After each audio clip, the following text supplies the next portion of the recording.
If I could write you a letter, I'd ask you not to give me the meaning of life, but to give me the meaning of death, or at least a second to let me catch my breath, and I'd beg you, don't go quite yet, don't go quite yet.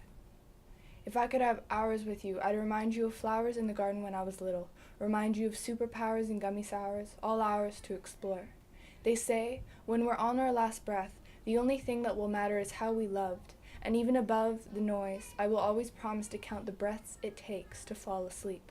After all, we all need sleep, and you taught me how to dream, and yet you never assumed I was broken. When I was 5 and everything felt better when it was spoken, when I dreamt about wars killing my family, I knew you'd stand by me and tell everyone, she's not dark, she's just got a little spark. Let's face it, I'm a little more than dark, but you never let me fall apart, your fingers just close enough to catch me every single time. Your hands were like the universe that showed me my hands could do anything I needed them to. But only to a point, you reminded me. After all, we're only human. Human enough to have shattered dreams, middle of the night screams, when everything seems better spoken. If I could only tell you how much you mean, because behind the screen of the sounds we call our words, I want you to know it hurts, and I want you to know that no matter how socially unacceptable it is to say to you, because I barely speak your language and that kills me so, I want you to know I love you. Because this is to flowers, to superpowers and gummy sours. To hours when my innocent feet padded across the tatami in the middle of the night, losing the fight to stay quiet. To our late night screams from horrible dreams, and to times when you look at me and say, baby, it's okay, we're human. And as we grow older, you can lean on my shoulder when our hearts are as heavy as boulders and we can only rely on the fresh air our lungs continue to love. But when our lungs are tainted and the insides have hand-painted clocks, counting down the seconds we have left, how do you kill what's killing you if it's inside of you? Because inside, we choose to stay alive. At least we do this time. But it's not time. It's not time, and it's not time, so don't go.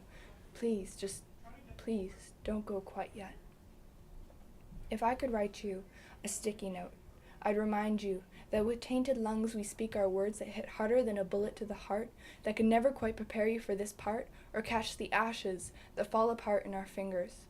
It's almost better to fear being human, rather than to fear death. And on your last breath, I want you to know I will hold you, I will love you, and I will tell you that our biggest weakness is mortality, our bravest allegiance is with reality, and our deepest secrets often come lethally. I'd raise my hand and say, but this is to flowers, to superpowers and gummy sours, to being just human. Because after all, that's all we've got to stand on. And you keep saying, stay calm, baby, stay calm, because we're only human. If I could write you a song, I'd give you every note out there if it kept you alive. I'd hit every single guitar string to the beat of the heart machine if it kept you alive. And at this point, tears are stinging my eyes, but I would stay blind if it kept you alive. But for now, I'll hold your hands and smile and say, let's just breathe. Because if I could write you a letter, I'd ask you not to give me the meaning of death, but to tell me what it means to be human.